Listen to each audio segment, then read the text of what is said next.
Welcome to another episode of Ministry Matters That Matter. Today's episode, we are recording at CYC, the Challenge Youth Conference. I have with me my friend Chris Miller. Chris was the kickoff keynote speaker last night here at CYC. I think we're around 12,000 folks who are here. And so he spoke last night. We also work together at Heritage. He's a graduate of the school. He's one of our board members, so he's 1/21st of my bosses. I don't know how that all works. So he gets to boss me around 1/21st of the time. That's really great grammar there.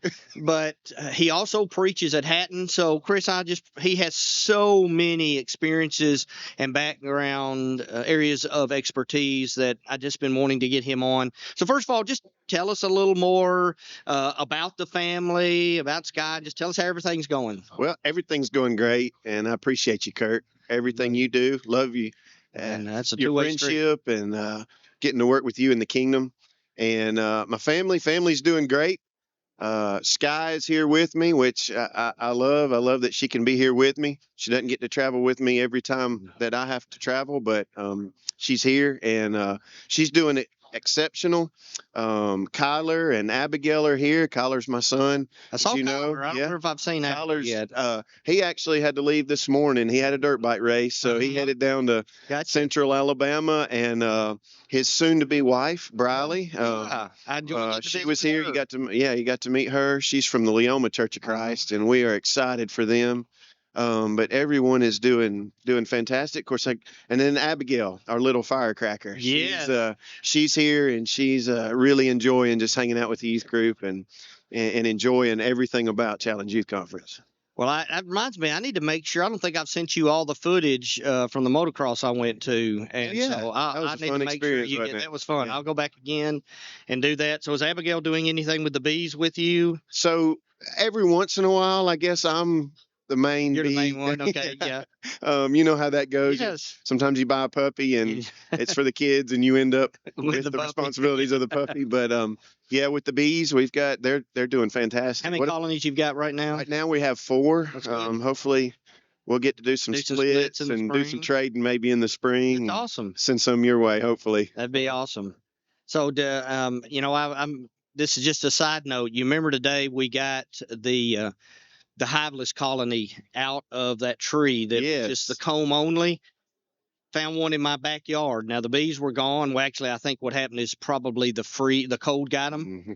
But it wasn't until the leaves were off that I could see it. But there's a pear tree in my backyard, and there were 5 combs up there.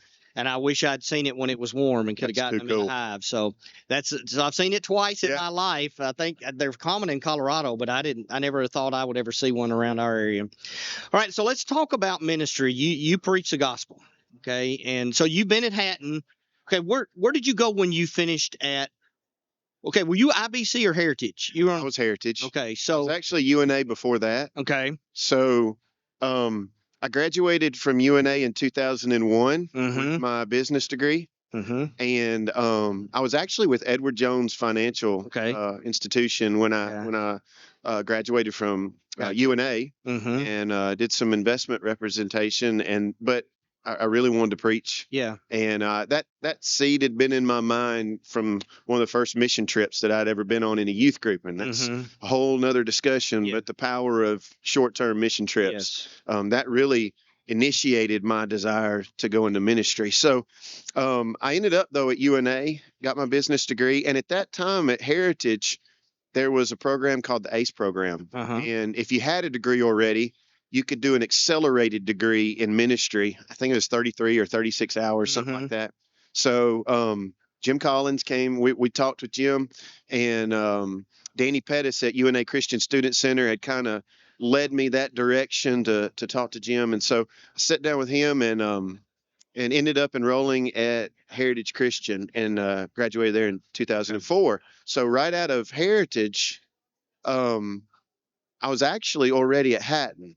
So part of the story is I was starting an investment firm in Moulton, Alabama. Sky was working in Muscle Shoals at the hospital, and Hatton was halfway. I believe in the providential working of God here. Yes. We'd never been to Hatton before, but we found a house we could afford in Hatton, small rural community.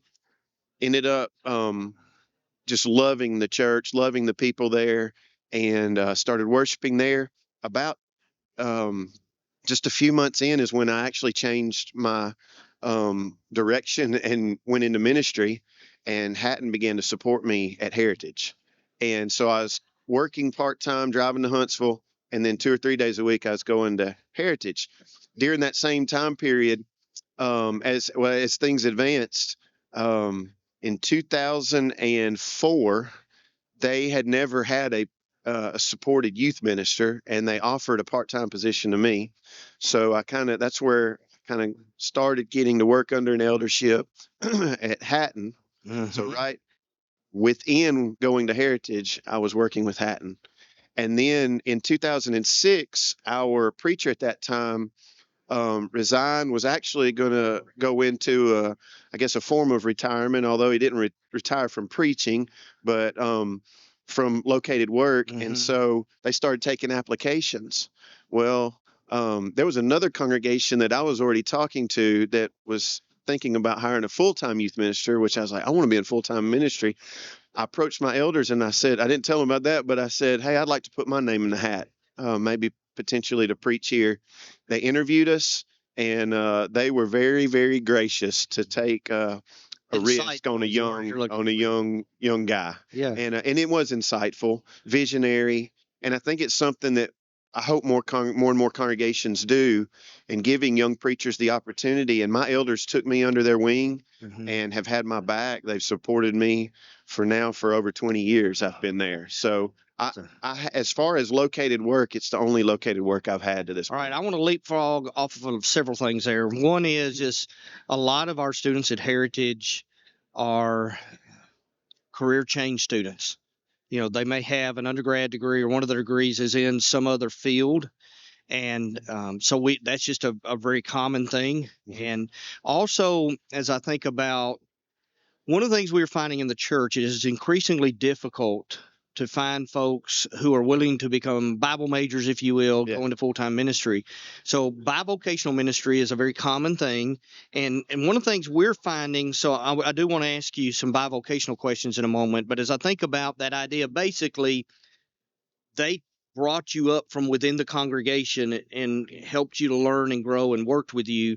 More and more churches, I do not think I'm exaggerating, and those who follow this program probably have heard me say it before. I think we probably, one of us at Heritage, and I point over there because much of our people are over there talking to folks, probably average a church a week calling us looking for a preacher and a youth minister.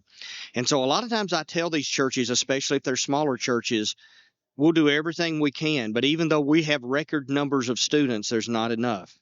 What I would encourage you to do is think of who you already have in your congregation that has potential to teach God's word and minister to people in his name, that we could train. They can stay right here in the community. They don't have to move. They already love you.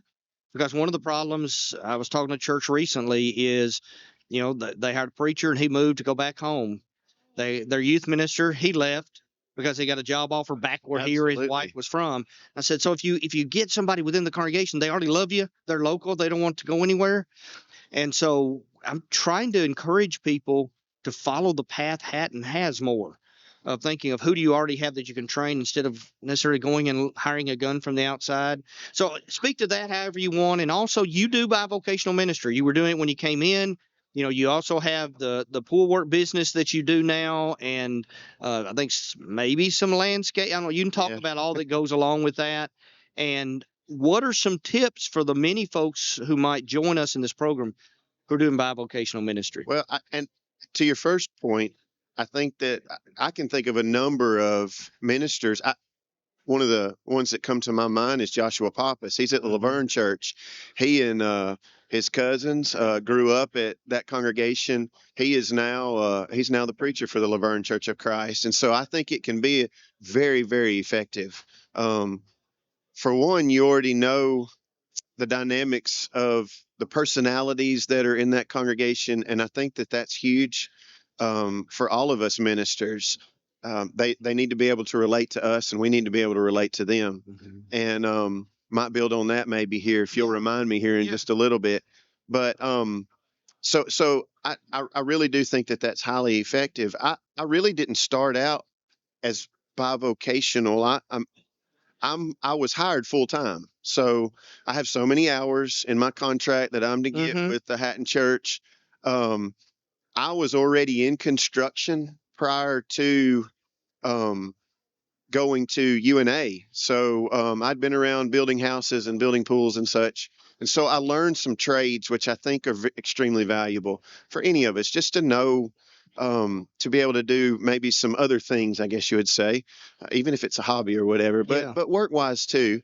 I think there's benefit to that. So um, early on in ministry, Hatton's always taken care of me, but we all know that many preacher salaries are humble salaries, and that's okay.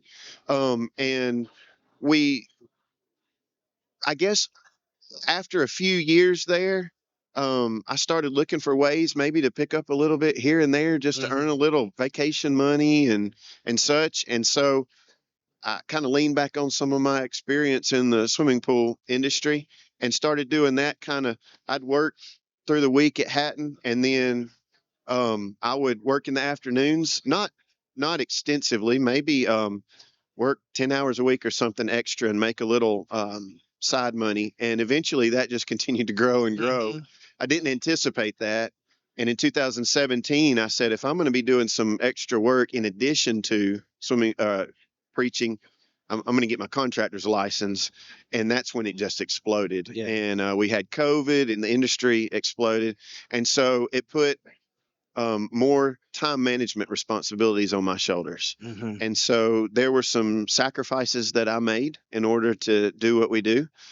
Preaching is my love. It's my passion. It's what I absolutely, and you know this because you're the same way. Your passion is preaching. Can't not and preach.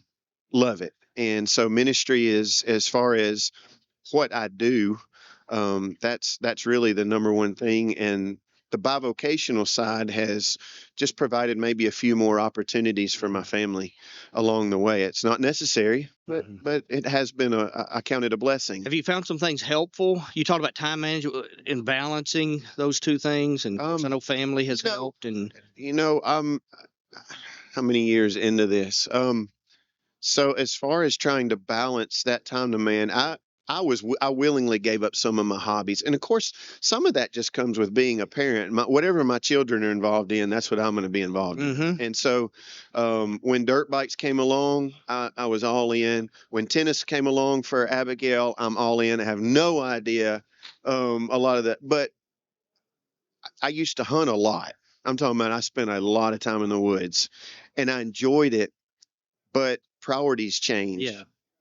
And I don't regret at all those priorities changing. I guess bees have become my kind of side escape from just to be able to get away for just a little while. But I said all that to say that some of the things that I used to want to do as far as hobbies, I kind of set them to the side and started taking on. Well, I want to make sure that ministry is doing well, but also make sure that really a full-time company is successful. And so you're doing two full-time jobs. I'm doing two full-time jobs. Yeah. I don't know. I probably work 60, 70, 80 hours a week. But like I said, I've got a great support group around me, as far as the company is concerned, but that, again, that's not the most important thing. You do have a great team. Yeah. And my son is a major part of that, because ultimately, if he wants to take that business, he can. But he's got his own landscaping business or land clearing business too. The balance comes in. You have to be intentional with about every hour of the day. There's not a lot of wasted time. All right. So intentionality, prioritizing, be willing to give up some things and decide what should be given up and shouldn't be given up, and have a good team around you. Absolutely. That's some stuff. That's what I'm hearing from you. If I didn't have the resources in place, the team members in place for the business side of things, that has to go. That has to go. Yeah. I mean, that ministry, we've just got a little time on this earth, and we've got to be purposeful. And so ministry again is number one. Well, and I've just been struck with, okay, both of us live schedules where we go from can to can't +2. Right. And so you have to squeeze work into small sections of time. And I've been reminded of how many small chunks of time we waste that Absolutely could be used to get something done. And, there's 24 hours in a day, but we don't always maximize those 24 hours. And the other side of it, we have to be mindful of our health. I've noticed that with my health, that I don't know, you've got a strong work ethic, and I've tried to have a strong work ethic. But at the same time, you find some type of balance because I had no problem several years ago working 4:30 in the morning until 10 o'clock at night, and that wasn't really the healthiest approach. Well, life catches up with you, and so that's one of the reasons I'm planning to move back to the classroom. Not that classroom's easy work, but it's just different work. I do something. I don't know. It's my way of making sure that I prioritize and I schedule my day to get the most out of my day. My wife would laugh if she was sitting here, and my kids would too. But I take these later. You can go ahead. I take a piece of paper almost every morning and every evening, and I prioritize my schedule for that day. I mean, I know we can take our devices and we've got our calendars, and I put stuff in there, but for me, even in ministry and in the business side of things, I just take that piece of paper, and it is helpful to me to plan my entire day. And I actually do that for the whole week, and then I do it for the day, and I'm just constantly, I have a schedule before me. That's huge. For me, I live by iCal, so I've got the iCalendar in my phone, and it's actually linked up to the school's Google Calendar. So I've got multiple calendars in my calendar, and I'm linked to the school calendar, and then my wife has access to all of that. My daughter Katie has access to all of that because she always wants to know when she's going on trips with me. That's right. To make she's sitting over there watching us. And then Melissa McFerrin, my executive assistant, and without Cindy and Melissa, I just couldn't do what I do. But I found having a calendar and having it all in the calendar. And so there are days when I may spend the first 30, 45 minutes of the day managing what's going to happen in the next week, the next month, the next year, the next 5 years. I mean, you're just looking ahead, because if I don't keep checking that, it just gets out of control. And I appreciate, I know this type of lifestyle is not for everybody. I get that. But I kind of thrive on just the busyness of having plenty to do, versus when I started out in ministry, I remember going to the office and mulling over, I wonder what I'm going to do today. And that was just part of my learning curve and early on. And I'm sure a lot of ministers go through that. I mean, we can read and we can study, but our goal in life, and that's one thing that I've tried to keep before me, and whatever I do, I just want to be effective. I don't want to just be busy for the sake of being busy, and I don't want to be lazy. Yes. I want to be effective. Yes. And that's the key. So having a plan, getting that in your calendar, thinking through what you're going to do every day, whether it's written on a piece of paper. I mean, I would encourage all of those out there that are doing ministry, doing bivocational ministry, etc. You need a plan. What needs to be accomplished. That can involve, so if you've got to do 2 Bible classes and 2 sermons a week, and you've got 2 Bible studies going on, or you need to be targeting, I tried to make sure I wanted to always have Bible studies going. I didn't want a time where I wasn't in a personal Bible study with somebody. Then you've got hospital visits and funeral home visits. You've got new visitor visits. You've got elderly. So if we don't have a plan, if we don't put in our calendar, I'm studying Monday from here to here, I'm going to the hospital here. I've got a Bible study here and here. If we don't get that in the calendar and get the information in there, it's not going to happen. And then also I found if I don't intentionally put family in there, it's not going to happen. And what I mean by that is if I don't block off a weekend or I don't block off nights, and I can remember sitting down with Cindy saying, tell me all the big things the girls have going on. Tell me who's got a recital, who's in a play, when's parent teacher night, whatever it is. Let me get it in the calendar before somebody else puts it in the calendar. And of course, our girls are older now, but still with that, I try to look at my time. So I think there's a lot we can learn from that. And I think that a big part of it is, especially for the bivocational guys, is don't let it discourage you. Don't get down. I'm however many years into this, and I'm still trying to figure it out. I'm just doing the best I can, and that's really what we need to expect of ourselves, to do the best we can. Outstanding. And so it is a constant. I'll be the first to admit it's a constant struggle. Yes. And one of these days I'll slow down a little bit. Don't know when that day is, but right now we're just trying to do the best we can to please the Lord. And you're making a difference, and I really appreciate you sharing that with us. Thank you. All right, let me ask you, if you've got a few more moments, I would like to ask you about a few other areas. You have been preaching for many years now. So share with us some tips for preaching. Things you do, maybe in preparing lessons, planning lessons, delivering lessons, whatever direction you want to go in. As far as planning lessons, I'm in a phase where I love to preach series because I mean that just helps me to plan. I do book studies. I don't stay in a book study all the time because I think it's good to give some variation. Like working through a book of the Bible? Yes. I mean, I'm preaching through 1 Corinthians right now. I'm almost finished with 1 Corinthians. I preach through, and one of the things I like to do sometimes is if Lads to Leaders has, when they pick a particular book for Bible Bowl or whatever, like when Romans I'll try and preach through Romans, and a lot of that is to help our Bible Bowl team and obviously the teaching of the congregation, but to go with some of the things that they're involved in. So that's been extremely helpful. I really like book studies because it forces us to preach on every topic of the Bible. And you understand what I mean by that. If the hard topics, the topics that are somewhat simple for us, all of that is balanced in there. And so you're going to approach the things that really everything needs to be approached from that letter. And I try not to skip around. In other words, if there's a difficult text in 1 Corinthians, and there are, I'm going to preach it to the best of my ability. I'm not going to skip over it. Yes.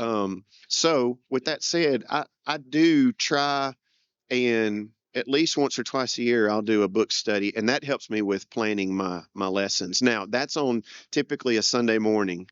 On Sunday night, I'll typically do some variation of topics. So, so expository on Sunday mornings, topics on Sunday night. That's kind of been my somewhat go-to. So do you have any kind of parameters as far as how long you want to go on a book? So like, do you say to yourself, I'm not going over 2 months, or I'm not going over 3 months, whatever? And that does vary. I'm not going to preach on, that's just me again. I'm not going to preach for a year on a book. And if we want to do that in a Bible class, that's fine for me. I think that's great. But as far as preaching, so I preached through Revelation. I've done it, I guess, maybe 3 times. I think it's 2 times at Hatton. I've preached through Revelation, and I do that in about 10 lessons.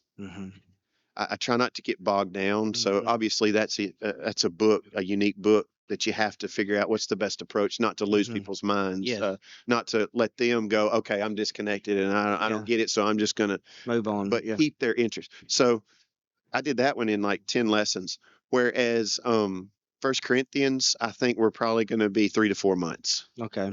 So I do think there's value in having some limits. And I do too. And even, I could teach Acts forever. The problem is if I take a year, I think of churches that have done 2 years or so on Acts. I think of all the other books they didn't get to study and all the other topics they didn't get to study. You were talking about the when you get to cover a variety of topics when you do an expository series of lessons from a book. I think years ago, one of my first professors was Tom Holland. He had a big impact on my preaching and my love of expository preaching.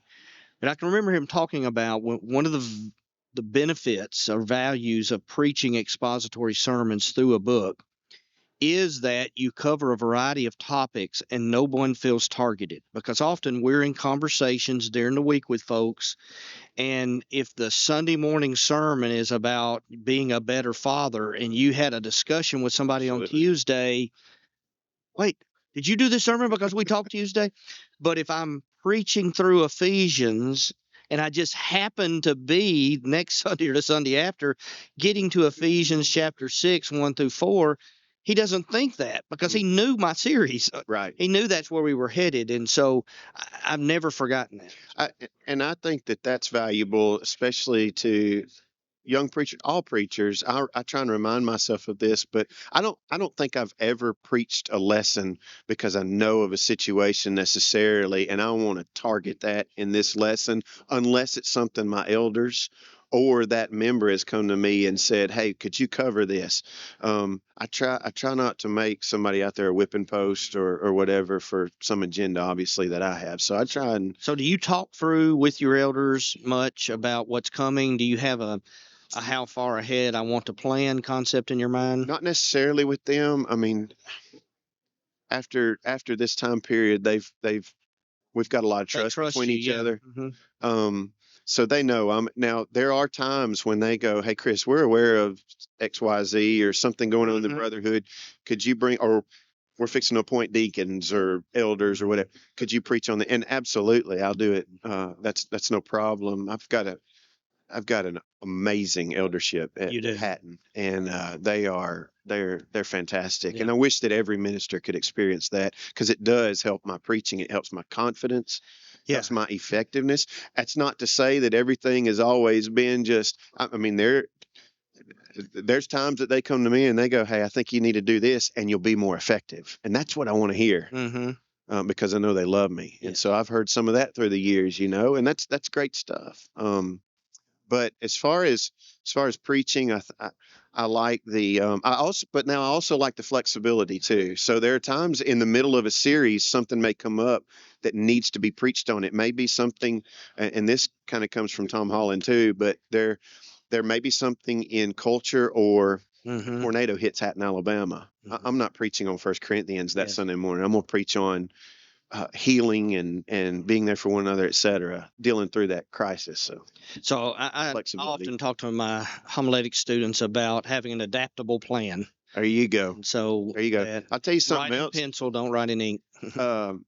You mentioned one of your main mentors. One of mine was Dr. Stephen Guy when I was at Heritage. He was fantastic. Yes, love him. And one of the things that has stuck with me, and I keep this before me, but I remember him saying it in class, and my youth minister said it to me last night, who I work with at Hatton Ben. He's my sidekick, partner in crime. But Dr. Guy had said years ago, he said, somebody asked me, "What's the best sermon I've ever preached?" And Dr. Guy said, my response was, "I don't know, I haven't preached it yet." And I've tried to make that my kind of driving force and zeal and hunger for study and finding that key. And really that's what we're, speaking to the young people last night. And there's a mixture of people obviously here as far as ages. But in preaching and so on, I'm looking for one kind of hook line or some concept or something for them to take with them. They're not going to remember the entirety of my lesson as much as I would love for them to. Something that resonates, just like I've never preached, or I haven't preached my best sermon yet. That stuck with me. And so as far as when I'm preparing and stuff, that's kind of where I used to be I still outline, and I think that's valuable, but I really want one main point in my lesson. That's just me, though. Yeah, Andy Stanley used to stress that and got me. Of course, he always say he has 5-point sermons. He has those 5 steps he goes through. But what he does is what he calls his one point is a theme or a Yeah. thesis. But so that is really something that I think has helped me. You'll have to ask those who listen on whether it actually works or not. Yeah, I get it. But having a biblical bullseye, I found with every sermon, if they can have a phrase that encapsulates what you're talking about that you can remember, and a key passage, if they'll remember those two things about your lesson, then it will stay with them and impact them. They can't remember everything. So I do find it helpful to think about how can I take this whole sermon and put it in one sentence or one phrase that if you'll remember that, you'll remember what I talked about. There you go. I think that's exceptional. It's extremely valuable, and it also, when you do that, it helps you to do the whole, just like with my outline for CYC, I went in and I typed this outline out, and now it's time to trim. Now it's time to cut out the unnecessary things, because these really, really aren't necessary to me emphasizing what that main point is. Okay, so you're speaking to young people last night. Are there certain things like, you started out with a little bit of humor, snake thing? Yeah. So what are some things you're trying to do when you're speaking to young people? Obviously, with young people, you want to reel them in. Go ahead and bring them in a little bit closer, so they say, okay, this person has something I want to hear, and they don't drift off or whatever. So I don't spend a whole lot of time on jokes and humor and such, but I try and start with an illustration. I don't start every lesson with an illustration. When I preach at Hatton, a lot of time I'll go right into the text. I don't want to waste words. I don't want, and not that illustrations are wasting words, but sometimes I'm afraid that it's easy to reverse the process, and we find a good illustration, and now we've got to build a text around that illustration instead of vice versa. Listen, let's go to the text. That's what we're communicators of. Let's be effective in helping people better understand the text and what this means to me. And so, like for young people, I try and be extremely descriptive to the best that I can. So if I'm describing a narrative, I use my imagination. I try and imagine what the hands of Jesus might have felt like, and so on. So I try and paint some type of word picture in their minds, so that they're imagining and they're thinking and they're locked into it. And again, trying to emphasize that one main point that they'll think about. That's rich. Yeah. That's rich. All right. We're going to do a follow-up someday on that, but I want to jump to at least one other area. Hatton has really leaned into evangelism, discipleship. You've done training, etc. Tell me about that. What tips do you have? Resources? Somebody that we need to be talking to in our congregations to train us? Yeah, I think there's a lot of good opportunities and resources. In the last 20 years that I've been there, we have probably tried at least 3 or 4 different efforts, and every single one of them has been effective in its own way. And we've converted people with Fishers of Men, Muscle and Shovel, the Truth series, and so on.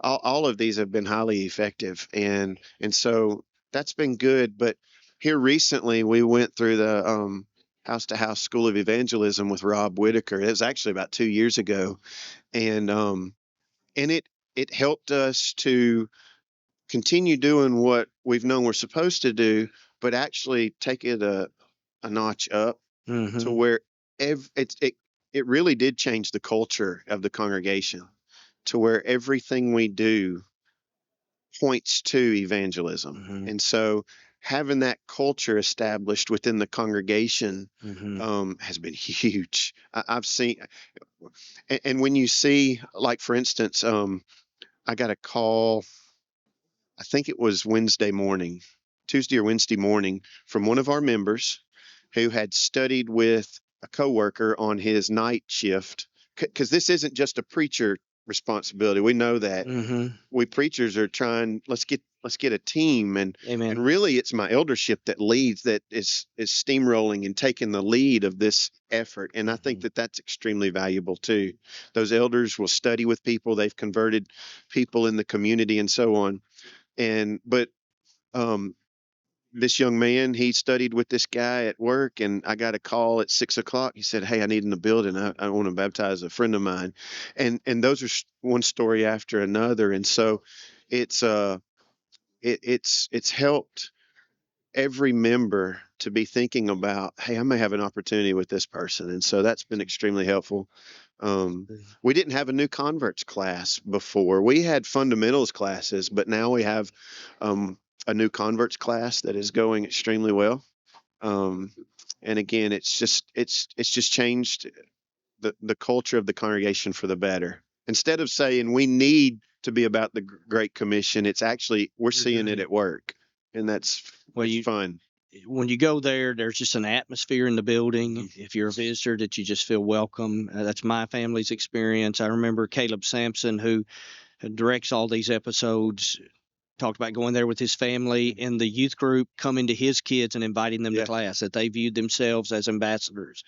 And I heard you also talk about, it sounds like over time you've had different types of training. So it sounds like every few years you bring in somebody new, which can be really valuable to keep it fresh, to keep you thinking about it. I think that's important. And we're even going to do a, like with this series and this effort that we're doing, we call it the One Mission effort. And when you walk into the foyer, you're going to see a table, big banner that says One Mission. We've got one mission, and that's to lead people to Christ. You know, evangelism, benevolence, edification are part of that process, but ultimately we're wanting to lead people to Jesus. And so that one mission that we have there, we've got literature, materials, etc. But even in 2 years, like this summer coming up, we're going to have one of the team leaders. They have regional leaders with this program. We're going to have them come back and do a complete refresher on the whole process. That's awesome. I think it's important, and we see it in our congregations that we will work it in effort, and eventually, I don't know if it becomes commonplace, or sometimes those efforts kind of they fizzle, and so I think we consistently need to be keeping things, to update them. Yes. That's exactly right, and opportunities before the members to do things like that. So that's rich. It's been good. All right. So do you have a resource that you have found helpful, whether it's in preaching, ministry? It can be a book, an app, a podcast, a Bible software, whatever. Is there a resource for those in ministry that you found helpful? Yeah, Heritage Christian University Library. Oh, yes. I mean, I'm serious. I'm not the most tech savvy guy. I've got a phone, and I use some Bible material on my computer and so on, especially if I'm doing word studies and so on. But I still am a book guy. I like my library. I probably lean on Truth for Today commentaries more than anything else. I really like those, but I'm not exclusive to those. So in my study, that I have found some of when I feel like I have done my due diligence in study are the times when I have that opportunity because I'm 30 minutes from Heritage. But when I drive over to Heritage, and I'll just put the books on the table and just read and look for that seed thought, that once I find that seed thought, the lessons, it just explodes. It's there. So that's great. Finding something a little bit different, because after 20 years of preaching, you want to continue to grow, continue to strive for. I haven't preached that lesson yet. I'm going to remember that. I'll try to remember to quote you and Stephen. No, it's not mine. I really try and live by it. For those who join this program who happen to live in the Florence area, we do have a great library. It's kind of one of the best kept, shouldn't be kept secrets in the brotherhood. And in fact, Chris is on our building oversight committee. We've had a donation to build a new resource center at Heritage, and should do our groundbreaking in the next month, we think. Exciting. But sometime in the near future. But the library will move into that new building. And so we have a number of local preachers in the Shoals area who use our library. So that's just something for those of you that join this program that might live close. Chris, thanks for taking time with me. Brother. I love you, brother. Love you. And I'm just grateful that what you're doing in the kingdom, and the connections we also have at Heritage, and you have a beautiful family, and I appreciate all you do for the kingdom, and what you did last night was outstanding here at CYC. I was grateful that my daughter Katie, who is one of your biggest fans, was in the audience and able to hear you. Well, I love Katie, and I'm thankful for your kindness. Thank you so much, brother. Thank you for joining us for today's episode. And remember, in ministry, whatever work you're doing for God's kingdom and to disciple people into the image of Christ, that ministry matters because our Master matters. Amen.